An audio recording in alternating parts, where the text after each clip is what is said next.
Chegamos no Illa de Ons ao porto de Capetón.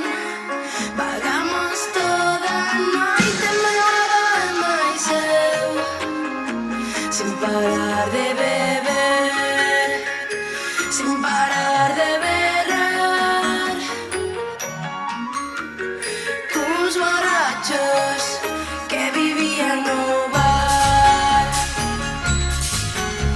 Levanta xa o risón, que ven por aí o patrón, co seu andar miudiña. Eu quero voltar, eu quero voltar, eu quero voltar a miña terra galega. Eu quero voltar. Xuntámonos cos Aquí comeza Bailando con Reis e Raíñas, un espazo no que imos viaxar pola historia do antigo reino de Galicia desde as súas raíces ata a súa desaparición. 13 séculos de viaxe con diferentes paradas ao longo dos 15 capítulos cos que xuntos nos imos mergullar nese momento no que ás veces atopamos unha tribo.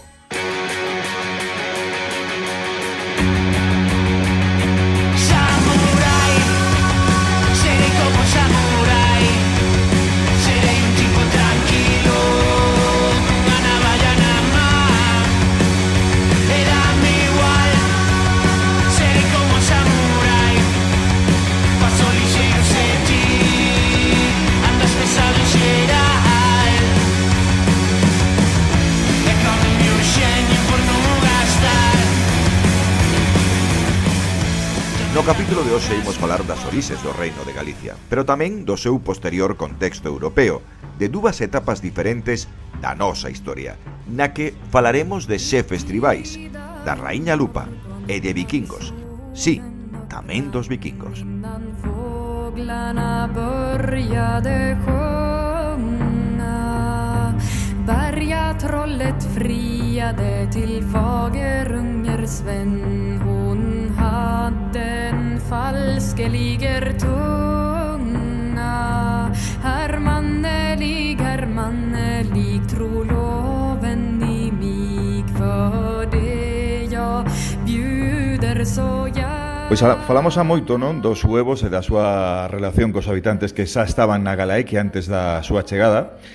Pois aí vamos hoxe algo máis, non, das orixes do antigo reino de Galicia. Para iso contamos con Martín Fernández Calo, doutor pola Universidade de Santiago de Compostela, coa tese Xenealoxía do poder local galaico na antigüidade. Con el imos falar sobre os reis, entre aspas, que tiña a Galaequia antes do reino de Galicia. Hola Martín, benvido a Bailando con Reis e Raíñas. Boas tardes, que tal? Bueno, pois na antiga Galaequia, moito antes do reino medieval, documentase unha institución que compartía claras pegadas do que podemos chamar realeza, non? Non eran reis como tal, pero sí podemos falar dun principado con xefes tribais, non si? Sí, o nome latino que teñen é Principatus, pero o que o temos que asociar dentro da linguaxe culta actual, ou seja, a antropoloxía, fundamentalmente unha xefatura que, bueno, serían unha autoridade así sobre unha tribu, unha sociedade escasamente organizada e, sobre todo, tamén seguramente moi pouco xerarquizada e pouco estratificada, maioritariamente rural, seguramente, xente que vivía nos castros, e esa xefatura seguramente o que facía era, sobre todo, cerimonias comunitarias e máis tamén algún tipo de asembleas para o cal temos indicios tamén nos indicios materiais da época artísticos, sobre todo en bronces sacrificiais, os sedentes castrechos, etc. Pero sería unha xefatura seguramente de moi pouco poder, como os antropólogos definen as xefaturas simples, fundamentalmente, do meu punto de vista.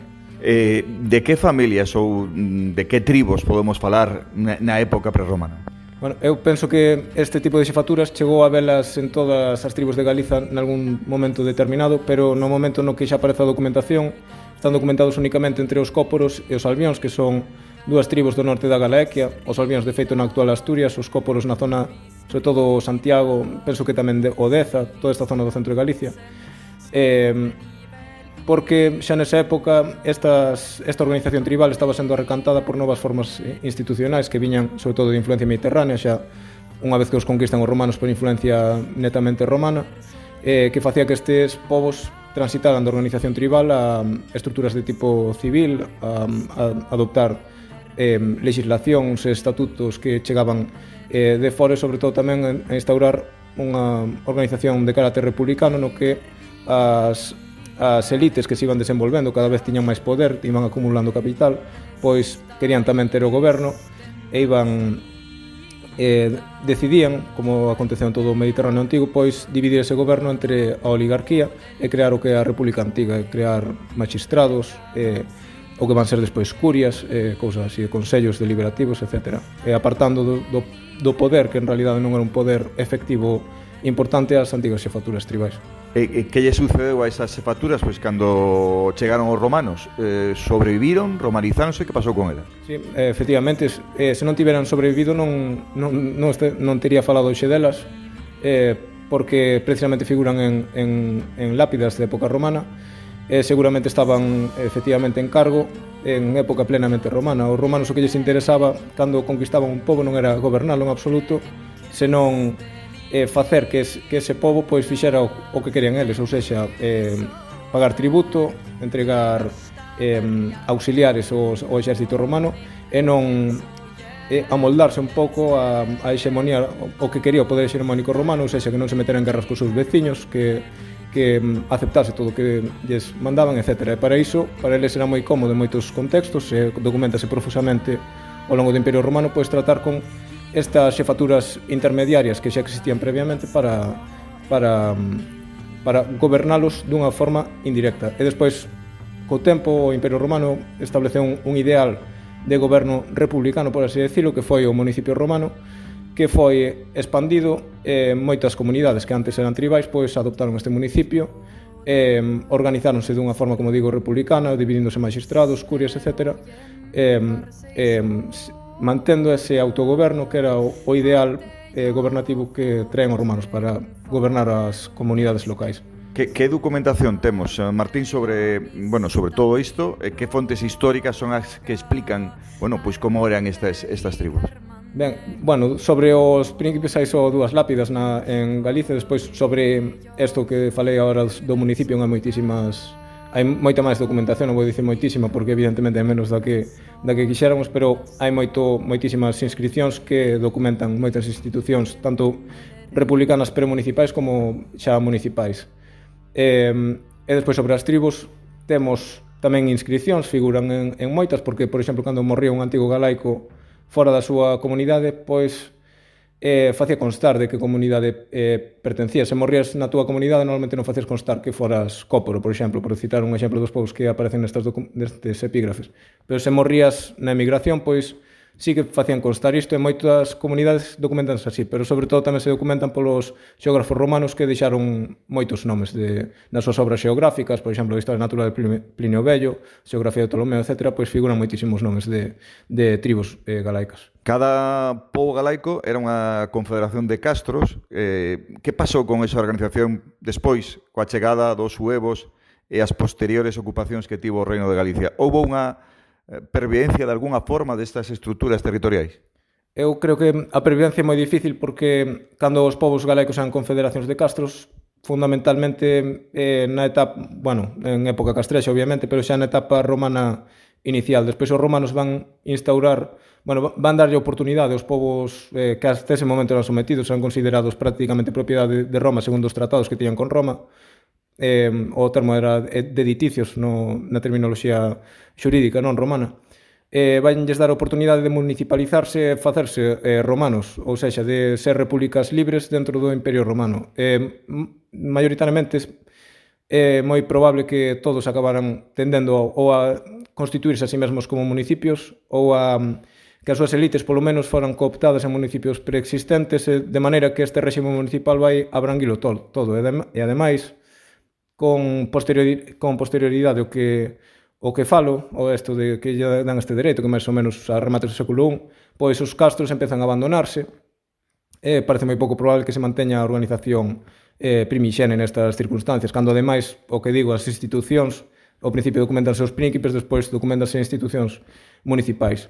Que pasa? Do que falei hoxe no Congreso, pois, basicamente que ao longo da tarde da antigüidade volve a haber momentos nos que os castros volven a reocuparse, hai unha serie de indicios que nos fan pensar que sí que se reeditan un pouco a organización tribal, pero sempre dunha forma xa marxinal, e cada vez que se reedita volve a ser máis pequeno hasta que desaparece esta forma de organización. Podemos falar de diferenzas en canto a, bueno, pues en canto a supervivencia destas tribos, en canto a súa localización, tendo en conta pois onde os suevos montaban as súas capitais do reino?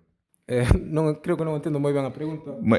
Digamos que era máis sinxelo para as tribos seguir sobrevivindo naqueles lugares que estaban máis lonxe de onde os suevos tiñan establecida a súa capital. Eu creo que sí, efectivamente. Os suevos, os principais centros que teñen é esa área nuclear case tópica que sería os bispados de Tui, Braga e Porto, e tamén unha zona moi importante que era Lugo. Esta, sobre todo, as igrexas étnicas tardoantigas, que é dunhas das evidencias máis grandes que temos deste proceso de emerxencia das tribos ou de rebarbarización, como tamén lle chamei no relatorio. Sobre todo isto ocorre no Bispado de Iria e no de Ourense, que son zonas máis ben periféricas a donde estaban instaurados o poder suevo. Entonces, evidentemente, estas tribos para rexurdir, pois nutrense sobre todo de que o Estado non está presente, polo tanto, ao afastamento do poder suevo pois é beneficioso para que subsistan, evidentemente. Ao longo, pois, da historia do reino, nalgún momento volven a emerxer máis adiante? A ver, pode ser posible no que nas orixes do reino alto medieval, ou seja, Paio, este poder que se vai formando en Asturias, que en orixe pois estivera asociado a este tipo de poderes, aínda que, bueno, segundo as crónicas, Paio era da aristocracia visigoda. Seguramente moito o que ten detrás, por exemplo, ser líder dunha banda de guerreiros, esas alianzas e circunstancias que ten cos poderes da zona, como se dicía, por exemplo, na crónica rotense que puxen no relatorio.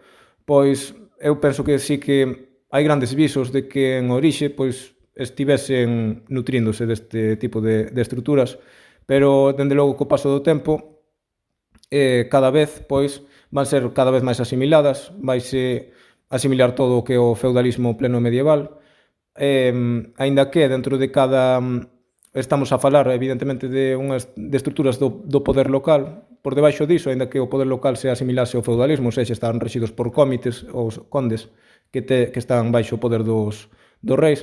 Debaixo diso, pois, os campesiños podían ter a súa propia organización, evidentemente, e algúns dos exemplos que puxen no relatorio, pois, penso que amosan que se tivesen dado as circunstancias oportunas, pois podería ter reemerxido un pouco este tipo de cacicados, non de xefaturas tribais, pero o que acontece é que cada vez foron máis asimilados e non se deu esa circunstancia. Penso eu. Quizáis, se alguén escaña na documentación, pode atopar algo interesante. Por exemplo, hai un documento moi famoso que fala dos biortos e as chavellas da zona de Bretoña, igual está a falar dunha destas, igual unha tribu así máis ou menos apartada, non do poder ou seja, da sociedade feudal da época, pero que eu coñeza non hai moitas fontes diso, e se existen, pois haberá que buscalas porque non as temos dispoñibles nestes momentos. E de figuras representativas, antes falaches da raíña Lupa, da súa lenda, de que figuras podemos falar? Bueno, as figuras representativas, para empezar, pois temos os príncipes, que serían... Temos nas estelas, pois temos unha familia principesca que serían a de Lugo, que serían un que se chamaba Beroveo, que era o avó de todos. Temos tamén un Becio e despois outro que é Anónimo, que eran todos unha liñaxe de pai a fillo. E despois na Veiga temos non sabemos moi ben cal pode ser o Prínceps. Menciónase a un Nícere máis a un Clutoso, aínda que por como está redactada a estela non se sabe moi ben a que temos que asociar o Principado. E despois, ben, a Reina Lupa é unha reina lexendaria, evidentemente. Hai outros reis lexendarios, por exemplo, o rei de Duio. Outras versións do ciclo xacobeo pois mencionan un rei de toda Hispania que está relacionado con eso, que foi o que citei por mor dese artigo que discutiu un pouco, non, a tese do prerromanismo, non, desta tradición. Pero tamén hai outros, por exemplo, moitas tradicións a partir da Historia General de España, creo, de Afonso X Sabio, pois mencionaban ou posteriores, ou non estou seguro, pero, por exemplo, o rei Brigo tamén se menciona. Por suposto, tamén está asociado en todas as lendas medievais sobre reis antigos, ou seja, prerromanos ou pagáns, non, da antigua Península Ibérica, Galicia incluída, pois todo isto de Xerión, Gárgoris, Avis, etc., que volveron a recuperalo e se fala dese reis, de Hércules tamén, por exemplo, etc. Ou seja, hai moitos reis antigos, pero evidentemente son figuras lexendarias. Sí. E, por suposto, Breogán nas tradicións irlandesas, non? Pero, bueno, xa non é unha tradición galega en sí mesma. Pois moitísimas grazas, Martín, por estar connosco en Bailando con Reis e Raíñas e noraboa polo teu relato.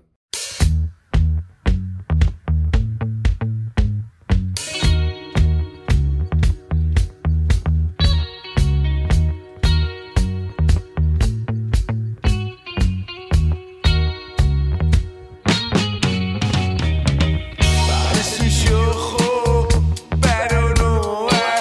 Mira esos ollos, van a morrer.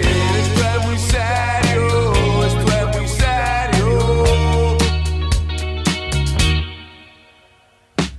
O máis pequeno empeza a mover o pé. O rival non só pode creer esta batalla. Eu non a podo perder. Se me mata, que non se acaba a corbata colombiana, que nin que era máis barata.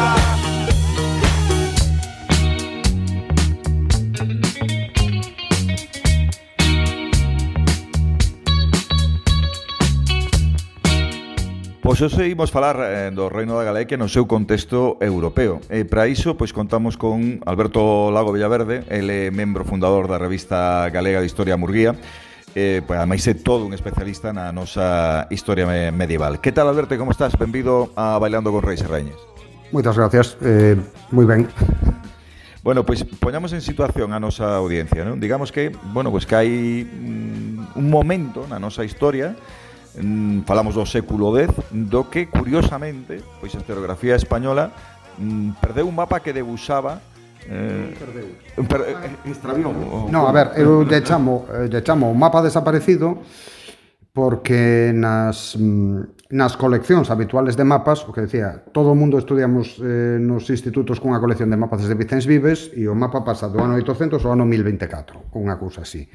Entón, por qué? Pues porque o mapa do ano 900 non encaixa na liña histórica que se pretende contar. E esa liña histórica é o dominio de Castela, e ese mapa dibuxa un territorio que se parece demasiado ao Reino Suevo e que ocupa, digamos, toda a zona desde o norte de Portugal hasta Coimbra, toda Galicia e a costa do Cantábrico. Entón, claro, eso non encaixa. Unha cousa semellante ao que pasa con, non sei, co Reino Suevo nos manuais, que prácticamente non aparece. Un caso semellante. Aínda no Reino Suevo normalmente o mencionan, aínda que sea de pasada, e o reducen no mapa, pero neste incluso hai autores serios, incluso xente catalán, o sea, non necesariamente de Madrid, que logo poñen a zona conquistada por Coimbra, por exemplo, a zona de Coimbra ao Douro, é ocupada por Almanzor nesa ceifada que falaba. Non deu tempo a contar isto. Pero, claro, en moitos mapas aparece isto xa como se ya era unha zona en disputa. Pues non, era territorio cristián e estaba controlado. De feito, os musulmáns só lo controlan 60 anos. A maior parte do tempo ou é terra de ninguén ou está baixo o reino cristiano. E isto, hai algunha forma de que consigamos que chegue a non suceder?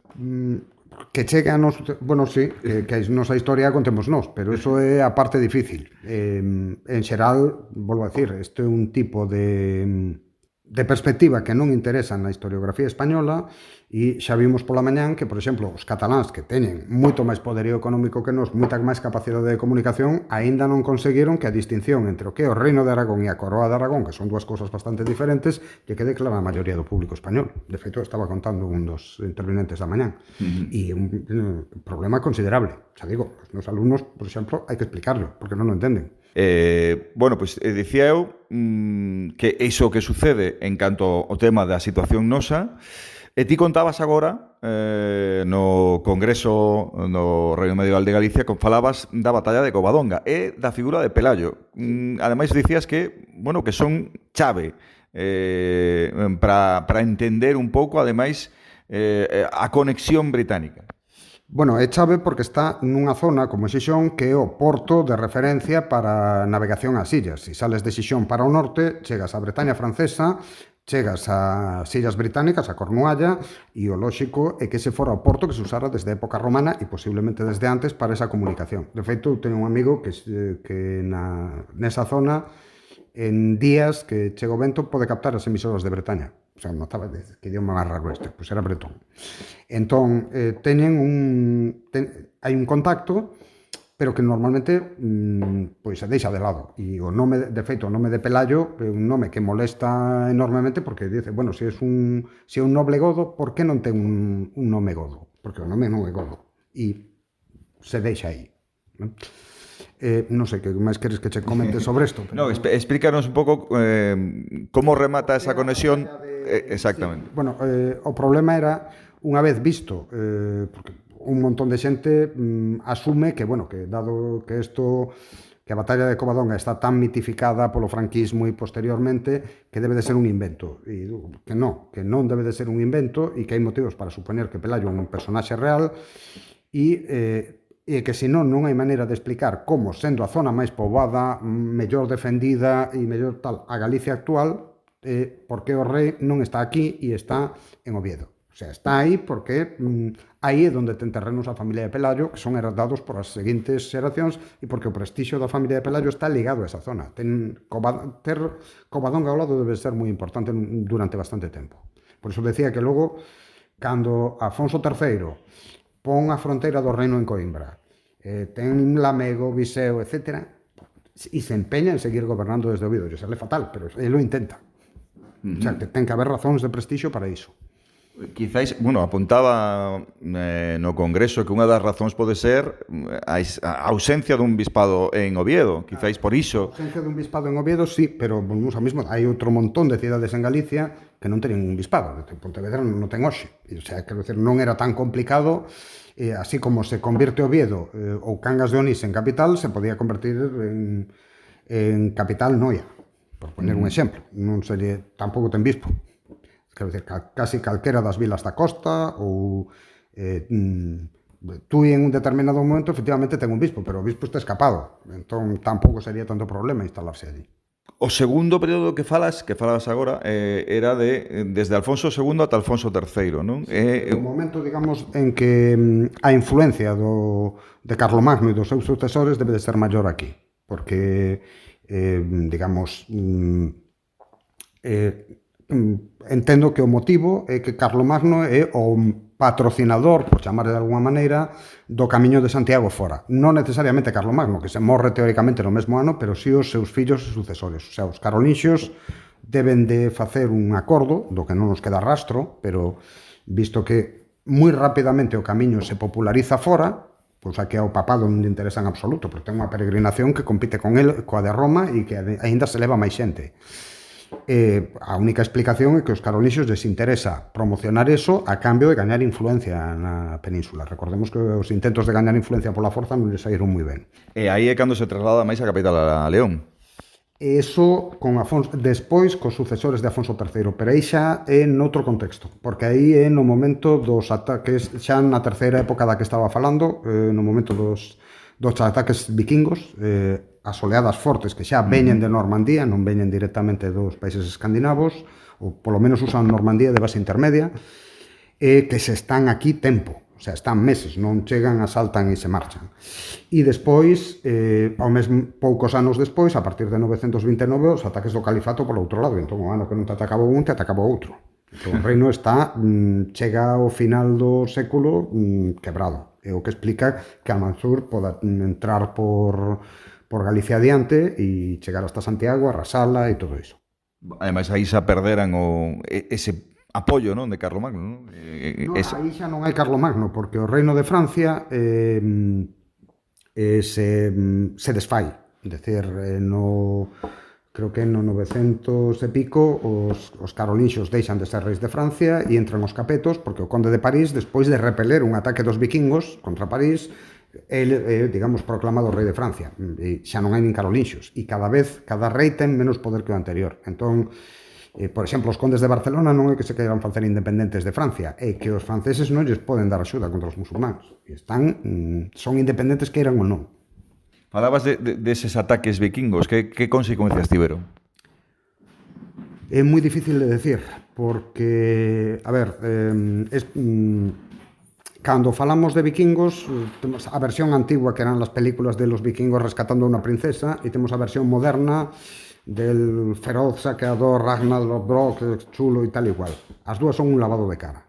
O sea, os vikingos son, a efectos prácticos, uns negociantes que se dedican a un negocio bastante repugnante que é o tráfico de esclavos. E son, en ese sentido, son como romanos, é dicir, están secuestrando xente para vendela. É un negocio. E un negocio, que decíamos, que aquí estemos facendo unha festa e disfrazándonos deles ten delito, porque debemos de ser dos poucos países europeos que conseguiron botalos, definitivamente. O sea, quero dicir, en Irlanda chegan a ocupar territorios. Dublín é unha fundación vikinga e en Inglaterra en un momento que controlan todo o norte. E aquí non, nunca chegan a controlarlo. Antes falaches de Ramiro I, non? Que fixo a guerra contra eles. Sí, pero esa é unha primeira incursión que basicamente atacan Xixón, atacan Coruña, creo que chegan a ocupar Coruña, pero desas incursións sabemos que non entran, as gordas son as do século X. O sea, onde hai un gunderedo, onde hai un individuo que se coñece nas sagas como Ulf el Gallego. É dicir, que o home andaba tanto por aquí que xa, vamos, debía de conocer o territorio. O sea, xa digo, xa non son simplemente que chegan uns piratas, atacan unha vila e se marchan. Non, están intentando saquear o territorio completo e apoderarse dunha parte del outra, cousa que non o consiga. Xa, mas dicías que chegaron ata moi abaixo, non quedaron aquí.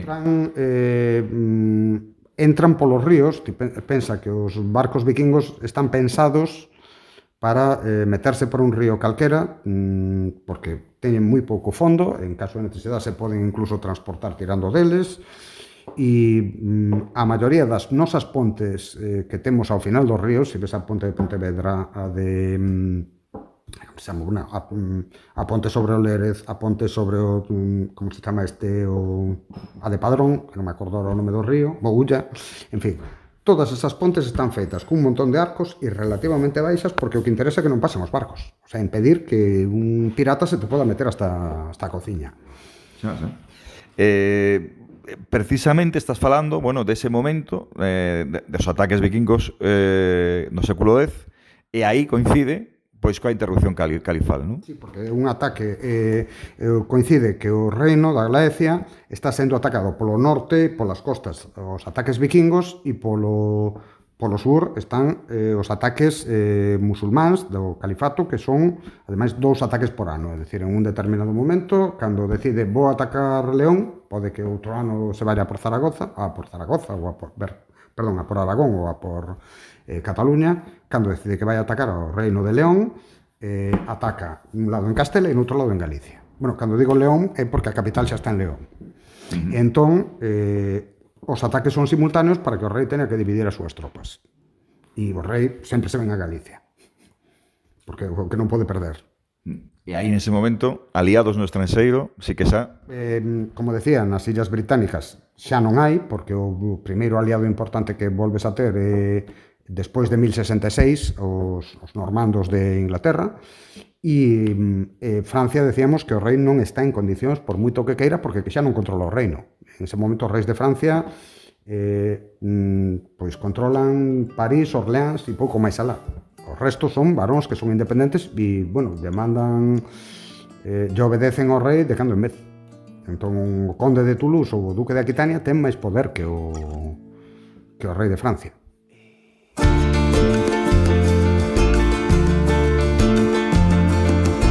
Caballo negro que ardes las montañas, tes o teu alento, o que miras todo enfeitizas cos teus ollos grises de gadaña. Pois así rematamos este capítulo de Bailando con Reis e Raíñas. Hoxe danzamos dentro e fora da nosa terra, nas orises do reino antigo de Galicia. Se queredes máis, xa sabedes, seguide atentos á nosa sintonía. Non te deixas guiar por ninguén, ai, nen conquista nen fazaña. Cabalo é salvaxe, cabalo es cabalo.